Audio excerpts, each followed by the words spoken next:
Monday Night Raw is in San Jose, California tonight, and we have a couple matches for the show. You have Bayley and Sasha wrestling, which disappoints me because I thought they're going to wrestle at WrestleMania. They still might anyways, but if they're going to do this match, it kind of makes you think they're not wrestling at WrestleMania, unless it's just some kind of cheap finish, because are they going to even have a spot on the card? I'd like to see that match.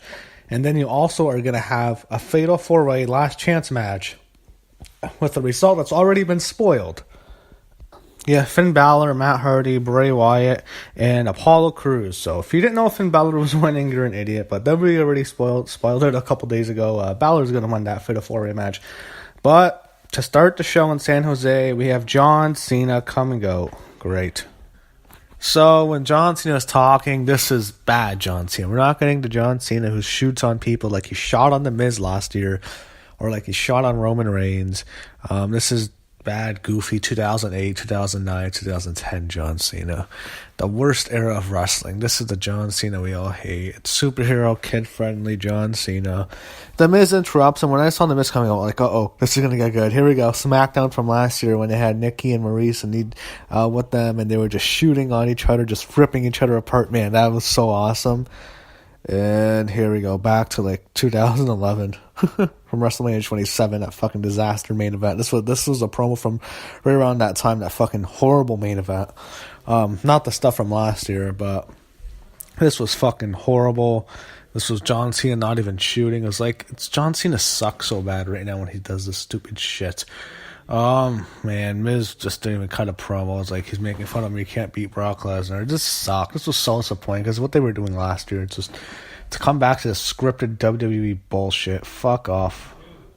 Bowen Curtis beat up Cena. Then he demanded a match. Cena asked him for a match. They beat him up. So Kurt comes out. Cena's still laid out, and they officially make Miz and Cena loser has to enter first in the chamber. Worth noting, during John Cena's promo, while this match is still taking place, I thought I'd mention during Cena's promo, he said WrestleMania is where legends come back from the dead. I wonder what that means.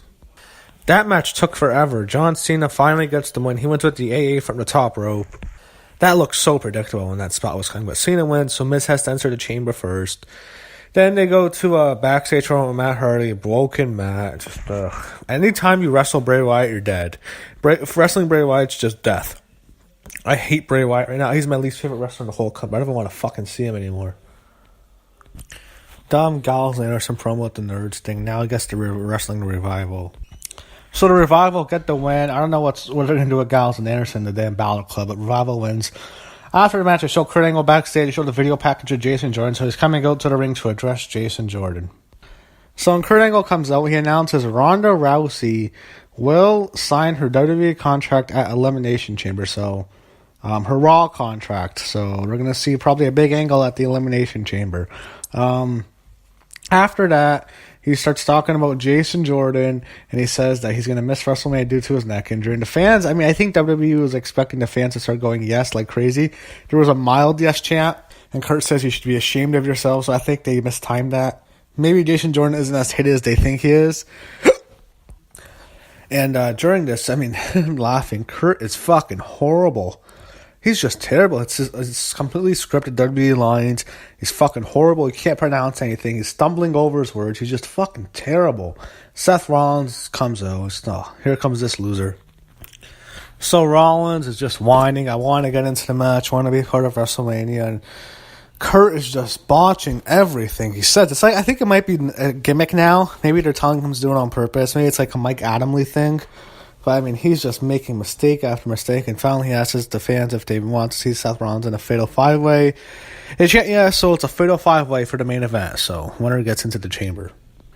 So, the fat-ass Bray Wyatt, eater of pins, is out with a promo. I don't really want to watch. It's muting the TV whenever I see him now. So, Sasha's out right now. It's Sasha and Bayley now. Whenever Sasha comes out, you have to hear Michael Cole saying, "It's boss time." He just kills her. So during a Black History Month, and they're showing Alexa Bliss and Titus O'Neil. I'm laughing. Come on. We need a 25-year-old cheerleader from Ohio to teach us about racism in America's hot blonde cheerleader. Come on. It's misplaced. At least she's white. I don't know. Roman Reigns is black, so it's okay. But That's fine, right? Since if you're Samoan, WWE, you're black. Anyway, getting back to Sasha and Bayley. It's nice to see Bayley finally get cheered again. I mean, this is like 2015 when she was in NXT, when she beat Sasha to win the title in Brooklyn. She got a big pop. That's always nice to see because she'll never get that in any other city, unfortunately. I don't know. I guess they're trying to... The way they're talking on concerts, like one of them's turning heel. It might be a swerve on Bayley turns. I'd be fine with Bayley turn. I think that'd actually be kind of cool. So they had a good match, and Bayley gets the win. She gets the one with the Bayley from Belly from the top rope. It was a good match. I mean, anytime these two have a match, you just can never top that takeover match in Brooklyn, the first Brooklyn. But it was still a good match. Crowd liked Bayley a lot. She got the win with the Belly to Bayley. The only thing I don't like, it kind of confirms for sure Sasha's the one who's going to turn. Bayley's not turning. I thought it'd be kind of cool to see Bayley turn. But for me, yeah, definitely. I think two of them will probably have the match again at WrestleMania, and Sasha's going to be the heel, obviously. So they were teasing the two of them are going to hug, but then Nia Jax comes and destroys them both. I don't know. I guess it was a smart move to get out of it, but it kind of makes them look bad. But again, Nia's going to get the big push. And I don't want to see that match with Alexa at WrestleMania. The reason is, I think it's going to be remember Chyna and Ivory at WrestleMania 17?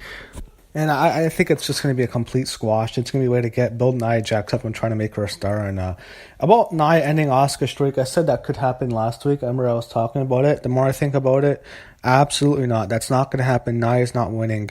Asuka is going to be undefeated until she faces Ronda Rousey. There's no way Asuka's losing. Nia's going to give a war.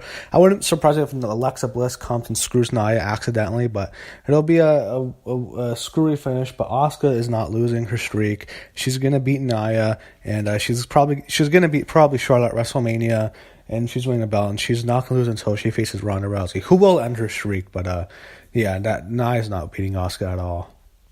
They're showing Seth Rollins backstage, and he's talking to Roman Reigns, and then the Bar comes and thinks to herself, if I fucking see Seth Rollins against the Bar one more fucking time, my head's gonna explode. I think I've seen it 100 times this year, and we're only like a month and a half into this fucking year. I have seen this fucking match so many fucking times. Stop with this goddamn fucking Seth Rollins and the Bar bullshit. God damn it, stop. They went to a really good Asuka video package. They're trying to build up Nia for her.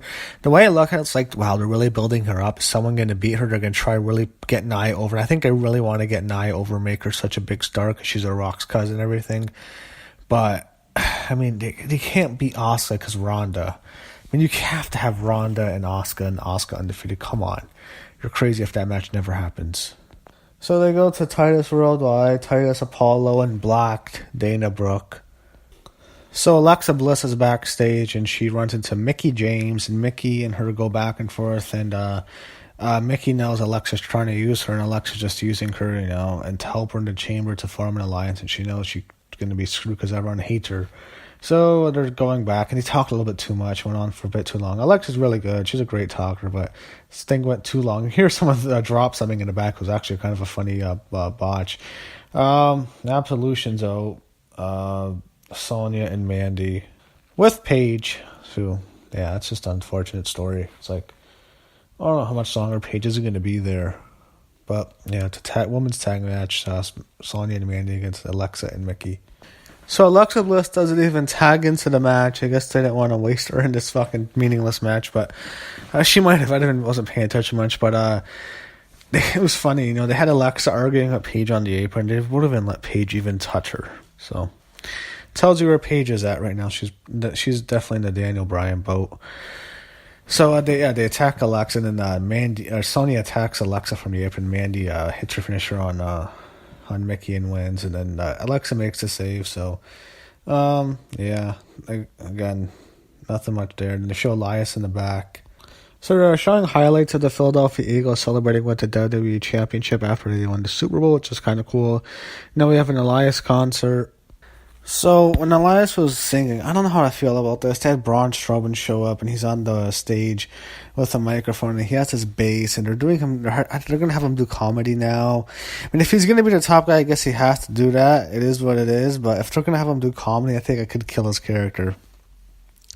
This wasn't bad, though. I mean, he has a bass, and he comes to the ring, and he says, you're going to get these hands to Elias. They're doing it too much. Or get these hands. I'm not finished with you is way better than get these hands. But anyway, that's his new catchphrase. He comes in, he beats down Elias, gives him power slam. Elias walks up, Strowman gets the base, and he smashes Elias with that. I just hated the commentary. They saw it like it was a joke. You can hear the fucking coach laughing.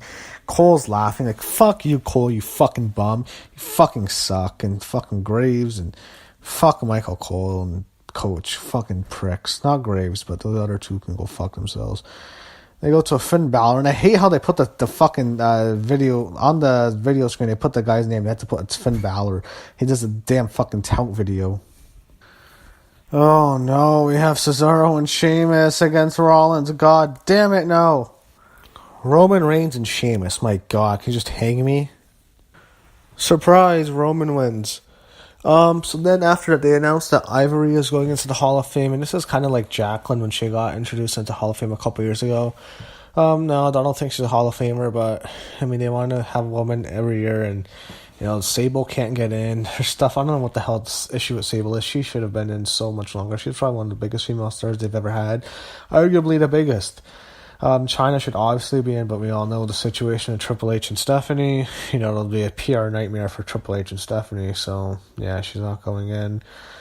So I guess they kind of look, who's veteran we could put in? They put in Beth Phoenix last year. She was more of a younger one, so I mean, I guess they decided to go back to the Attitude, and Ivory's a name. I don't know, where's Victoria? I mean, she's one I want to see, but I guess she has some heat with the company, so I guess Ivory's a name. Is she a Hall of Famer? Again, like Jacqueline, no, but I mean, she wrestled there.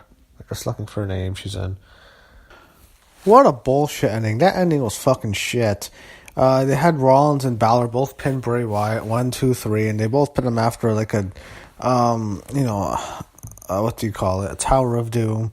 They pin him cleanly, and they both celebrate. Now they're both advancing, so I guess it's Rollins and Balor, and probably the elimination match. Next week on Raw. It was a nothing Raw. It's a filler Raw. It's the road to WrestleMania, but it's more the road to Elimination Chambers. Nothing for WrestleMania yet. No Undertaker, no Ronda, no, Brock Lesnar, obviously. So just a lot of killing time. Doesn't feel like it's WrestleMania season at all, but I guess it's more of a road to Chamber, and we can start a good WrestleMania season. So yeah, didn't care for Raw at all tonight. Just a filler show.